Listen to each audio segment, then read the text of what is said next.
At the beginning, I must say that I was very, very reluctant toward this topic and even to write about it. Maybe not in the same way as Tomislav has a kind of reluctance toward writing about Srebrenica, but I think the period of latency is over now, and the time has come to deal with some difficult topics. I organized it in three parts. One relatively short introduction just to remember you about the case of Vukovar and to introduce the topics to students and scholars who are not so familiar with it.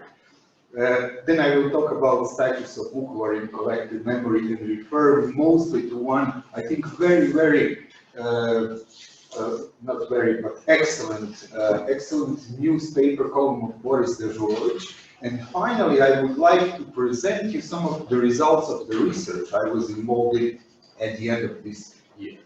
So, few information about Vukovar. Vukovar, as you know, is a town in eastern part of Croatia, at the west bank of Danube, at the border with Serbia. And before the war, it was a relatively small town comprising more than 20 nationalities, which of them 47 were Croats, 32% Serbs, and 21 others. History of Vukovar was not so peaceful during the 20th century. Before the war, the Second World War, there were more than 30% of German people there, and they are expelled after the Second World War.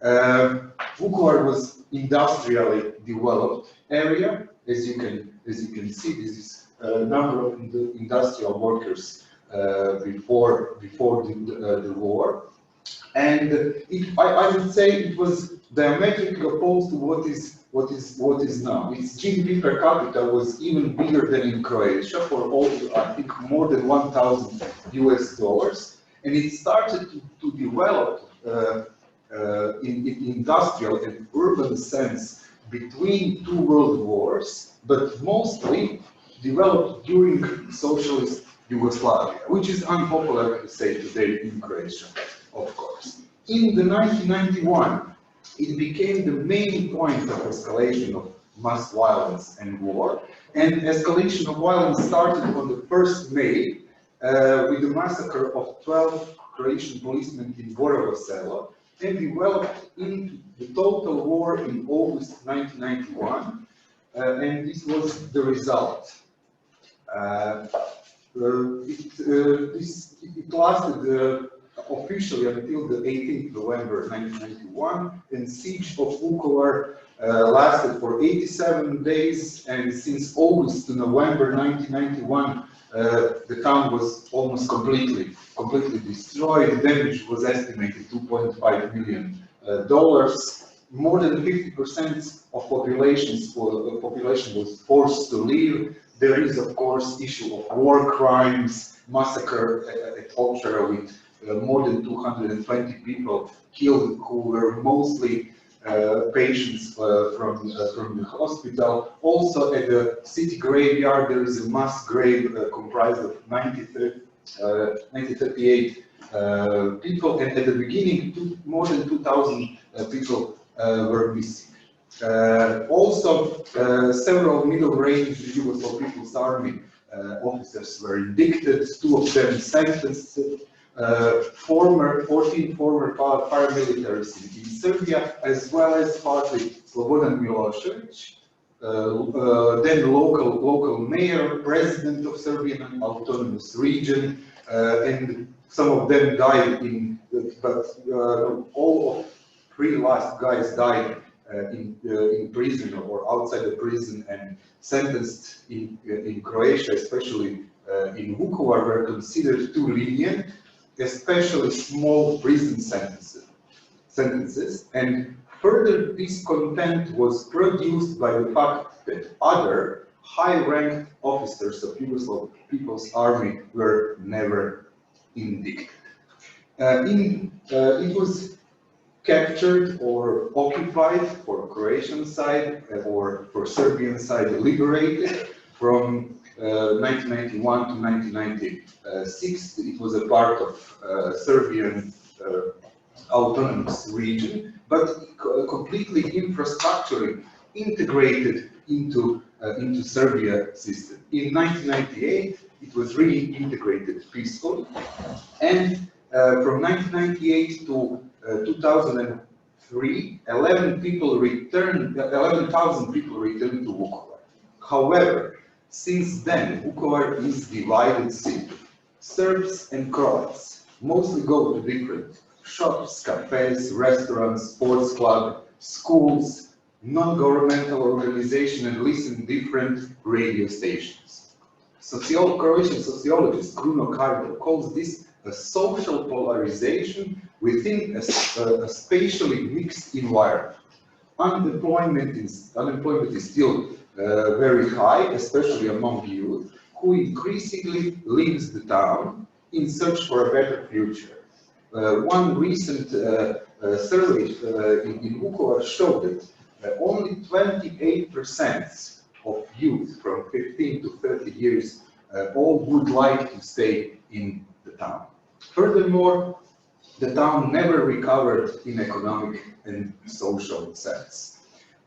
In 2011, after the census, another problem appeared for some people on Croatian side. It appeared that there is a 34% of Serbs in Vukovar, and according to the constitutional law on minority rights, the equal use of minority language and scripts is to be implemented in those towns and municipalities where the minority comprises at least a third of the population in the town.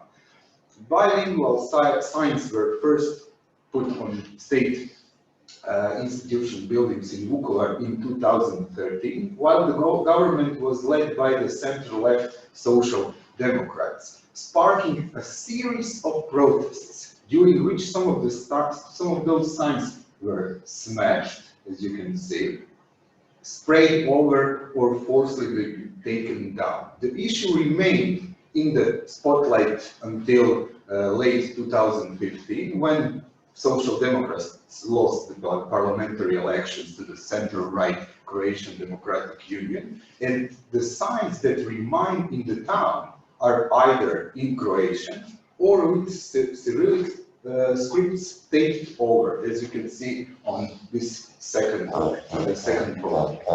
Since then, please traumatize. It's okay, it's just filibuster for a few seconds. Since then, and especially after the Croatian accession to the EU, relations between Croats and Serbs significantly deteriorated, not only in Vukovar, but throughout Croatia. So that is an intro. Now I would like to speak about the status of Vukovar in collective memory. According to Banjegov, as well as some other authors, like Ane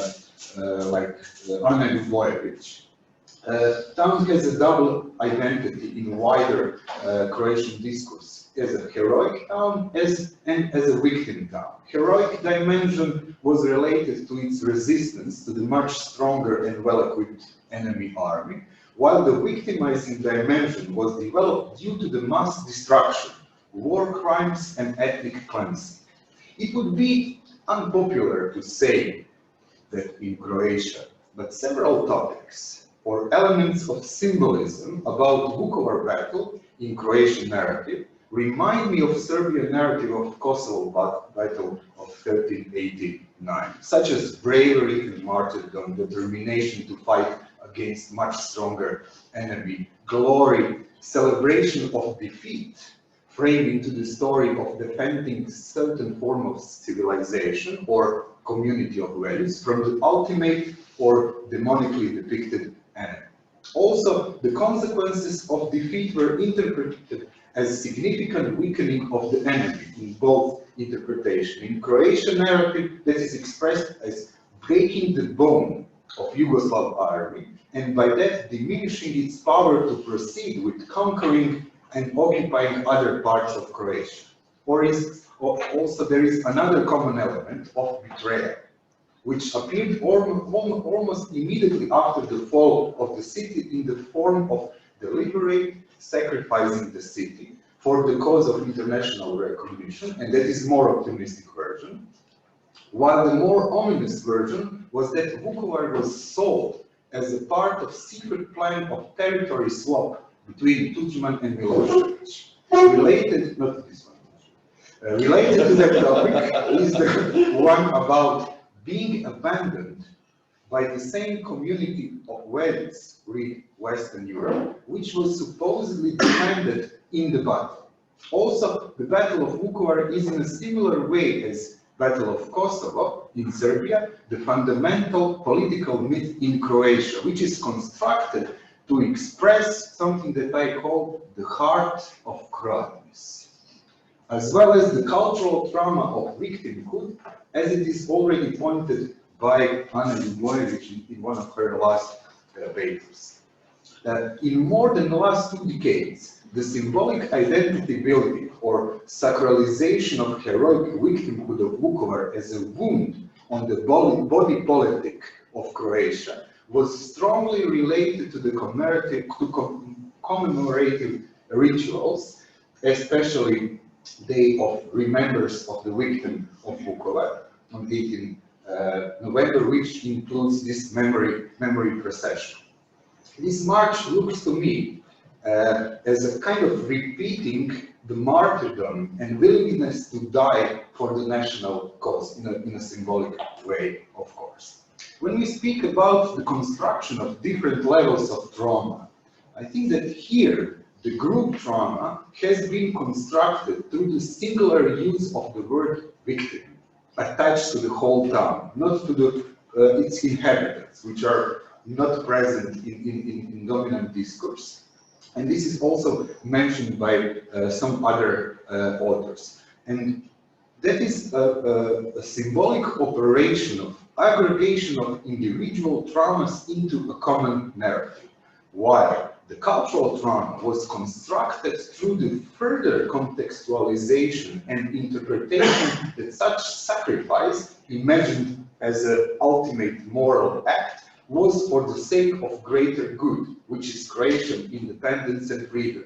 In that way, it was explained how the trauma of the specific group of people who were there during the siege is important for the wider public, in this case, the Croatian nation.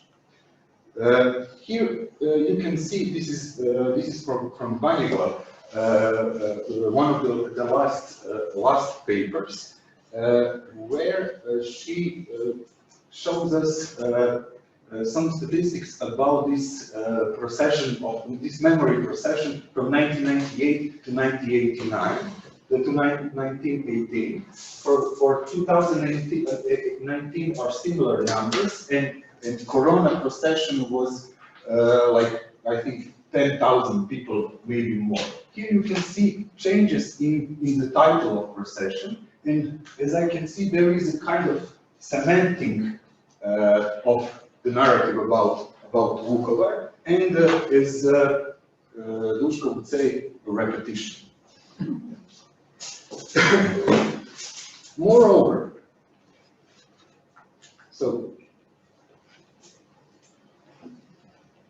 in spatial terms, Vukovar became in this period the stronghold of national victimizing memorialization.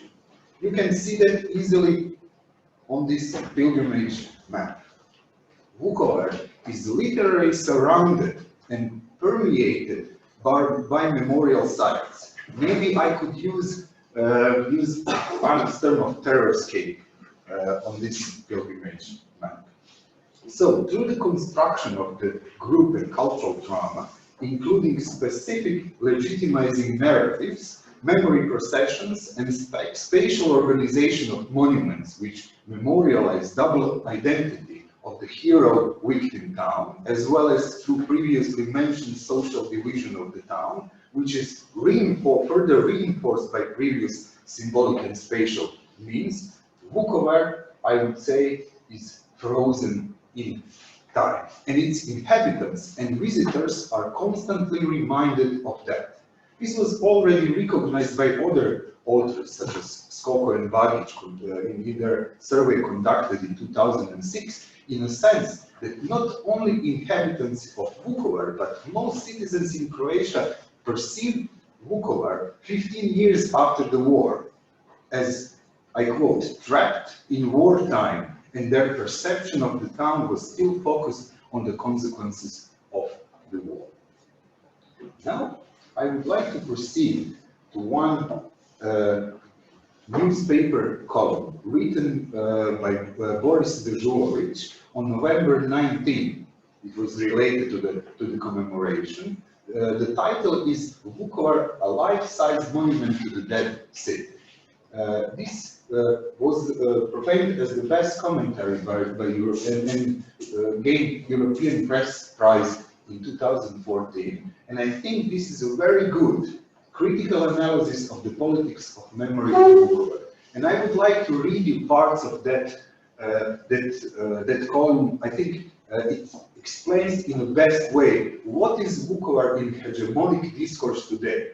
Then I will proceed how people who live in Vukovar feel that. Okay, let's start with Boris. He starts with a reminiscence of beginning of the 1990s. And he said, at that time, 20 years ago or so, the professional mourners lamenting over the dead body of Vukovar came up with the idea that the ruined town should be preserved for the future generations as a museum city or a memorial park. In short, the idea was to turn Vukovar itself into a monument. Of course, that is a very perverted idea.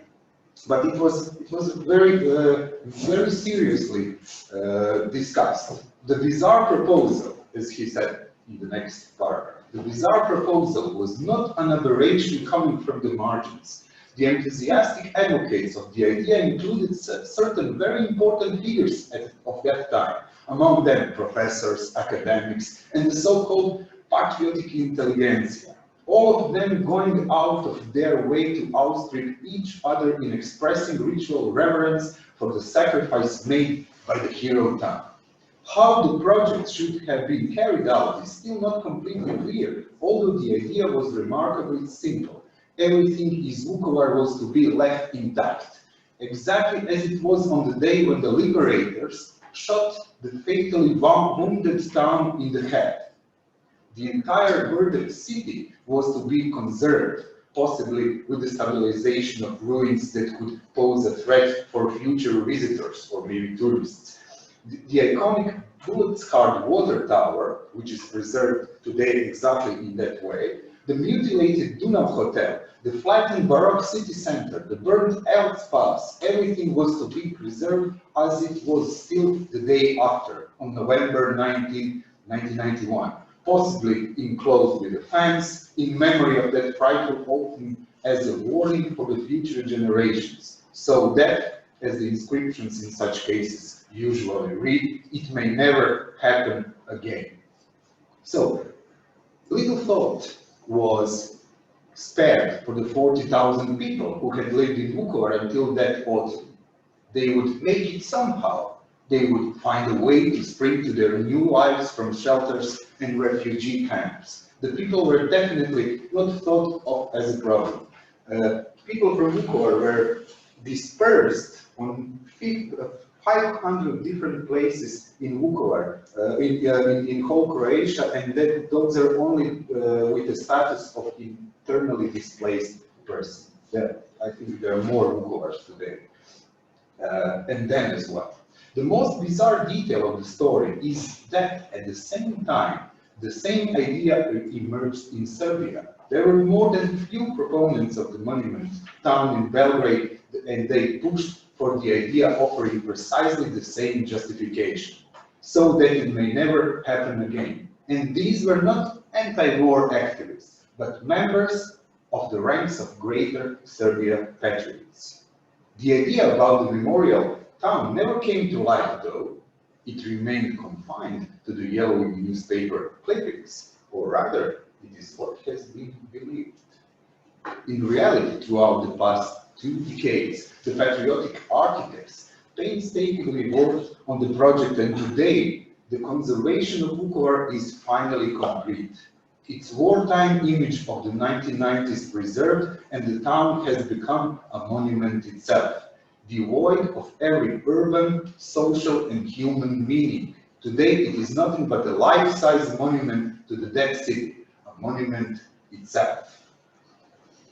Just a few more lines. Vukovar simply does not exist beyond its symbolic function. It was probably in the late 1980s that the town newspapers last reported a news item that had no war connotations. Ever since then, every news story from Vukovar has had a war prefix, even if it was not directly connected with the war legacy. The rare flashes of social life in this town, for example, the Vukovar Film Festival, are publicly significant and therefore meaningful only as improbable revelation of life in the dead town. In all other senses, these sporadic episodes of life in Vukovar that manage to elude the war context are inconsequential, rather non-existent indeed, just insidious subversions or bombs planted under the monument of the hero town.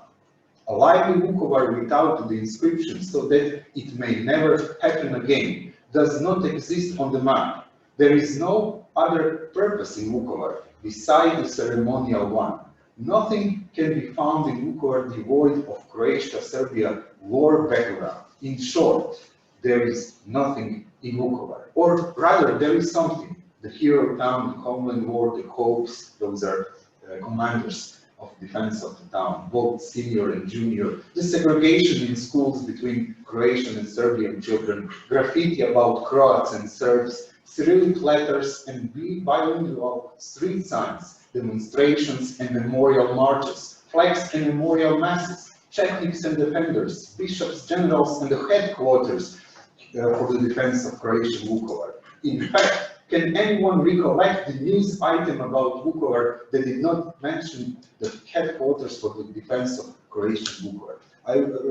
Our respondents or the subjects of our survey will respond to that, you'll see.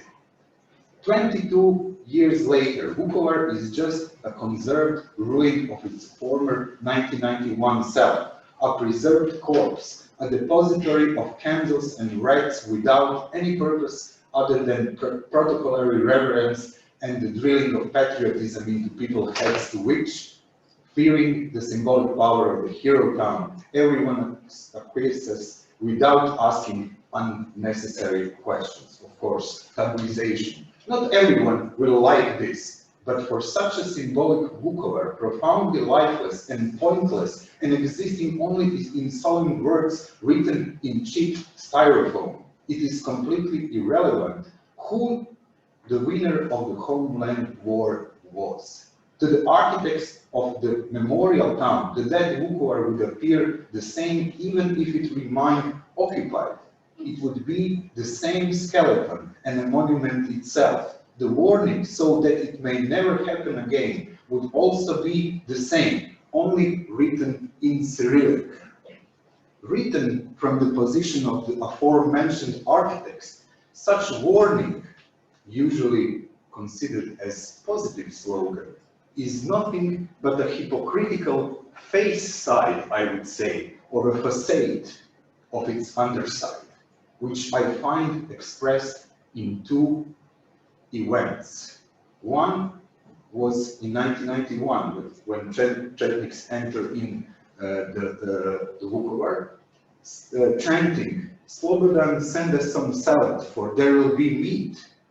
There will be meat, we will slaughter Croats." And the recent event, when a group of football fans, followed by police, maybe secured by the police, on Orthodox Easter, were singing almost the same words, but with threatening to another ethnicity. "Oh, my Croatian mother, we will slaughter the Serbs and kill the Serbs." And in that sense, there is no difference between these two events. So, to finish with Boris, reduced to the mere place of special reverence and devoid of all forms of life, Vukovar, in the language of solemn matters, fell on way. And I can do nothing but agree with every word of Boris Dežulović. But the question is, what is going on with those people who live in the town today? Do they accept this hegemonic narrative of the dead city constructed by usual carriers of influence?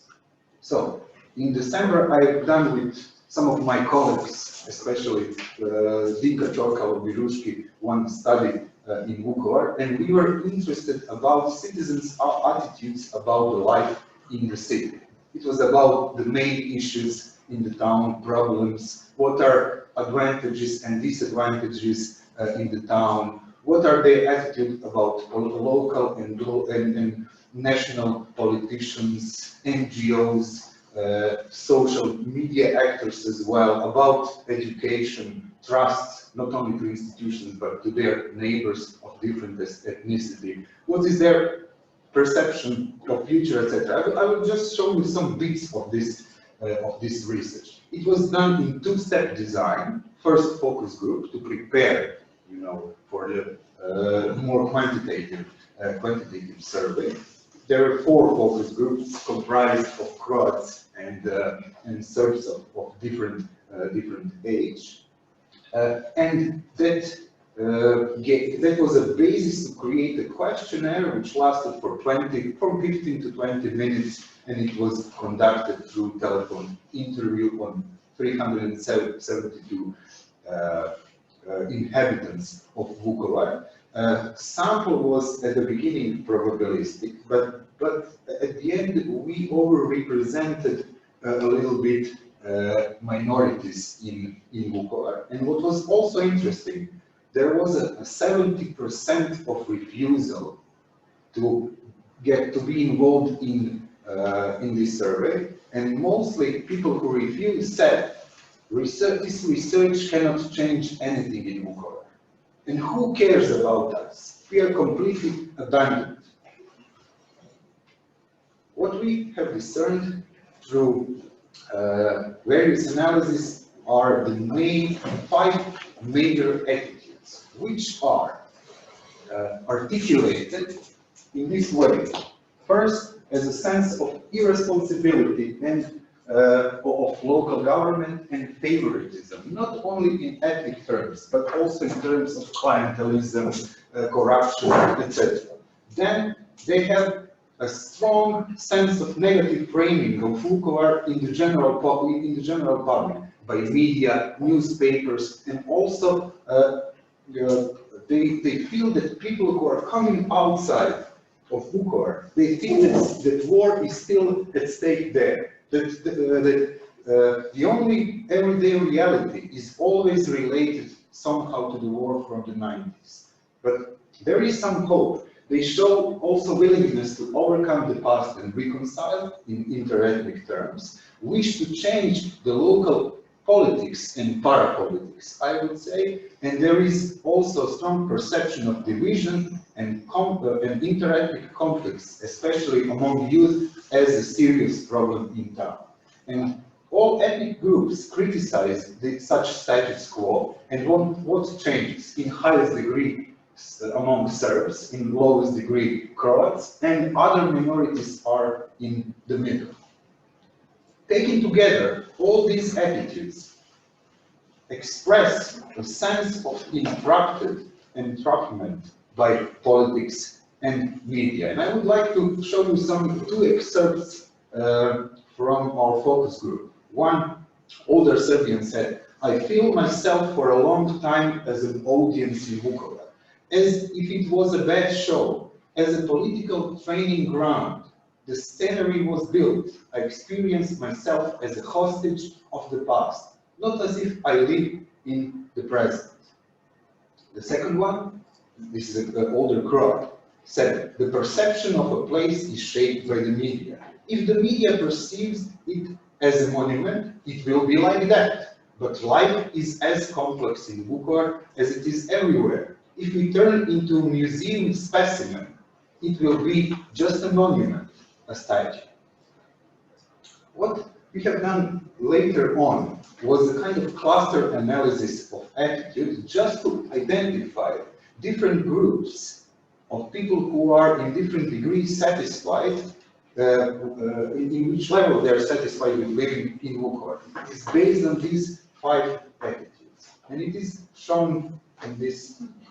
So, what do we have here? We have 3 groups. So the first group are those who are totally or almost completely dissatisfied with the situation in Vukovar.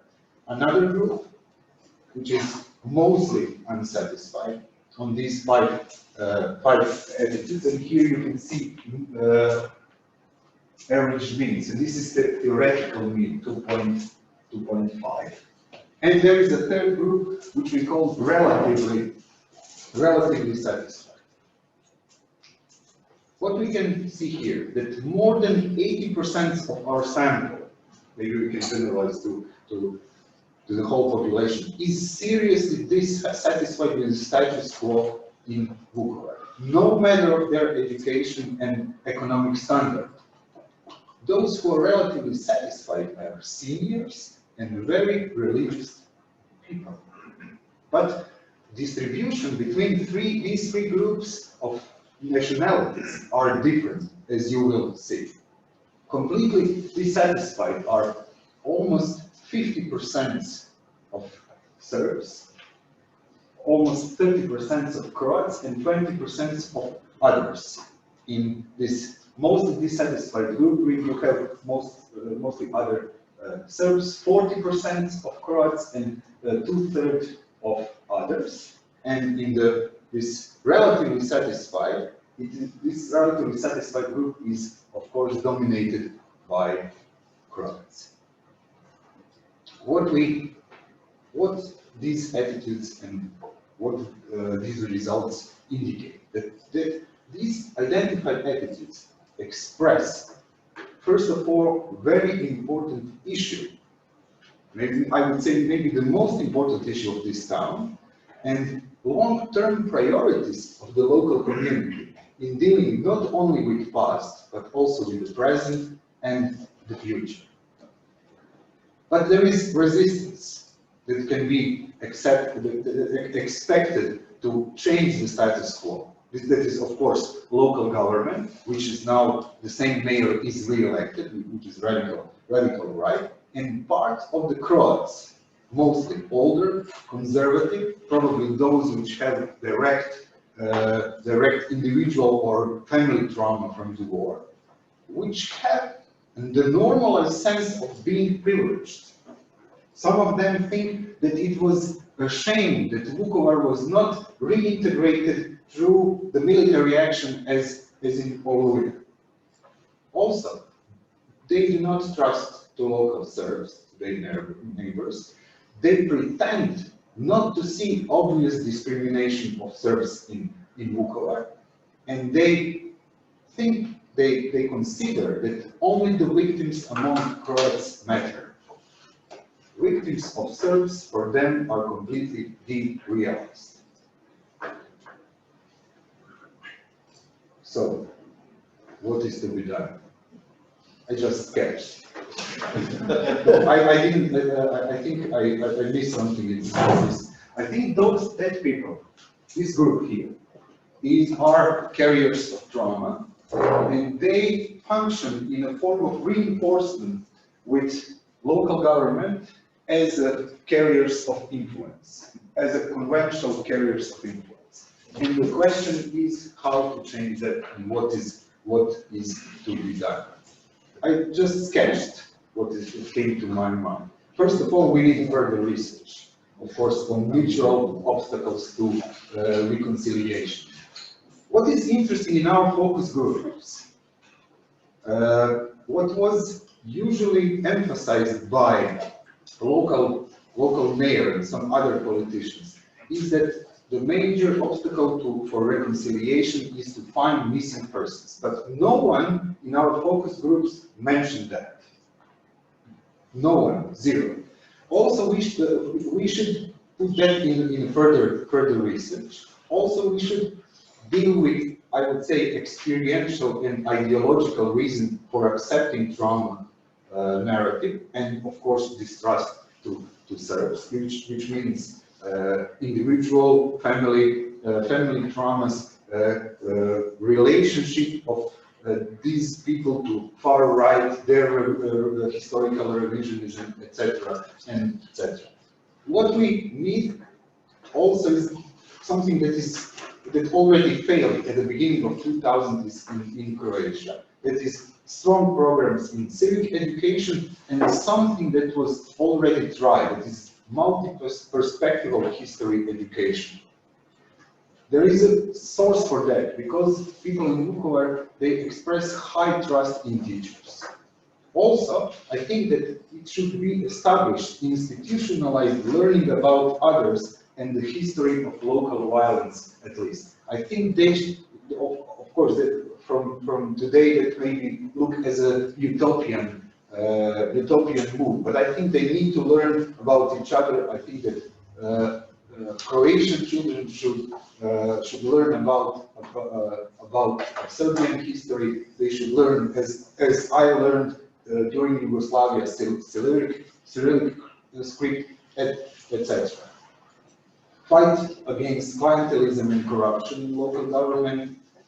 Improvement of NGO capacities for civic participation. They have a high trust among citizens, but low visibility, fragmentation, and perception of division along ethnic lines.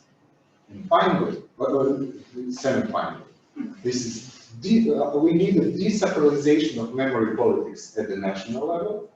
There are some, starts, but maybe our current government and coalition between Croatian Democratic Union and Serbian party should be more brave in that sense. But also, I think that Vukovar needs a new political party, organized across ethnic lines, led probably by younger people who are not who do not buy this national narrative.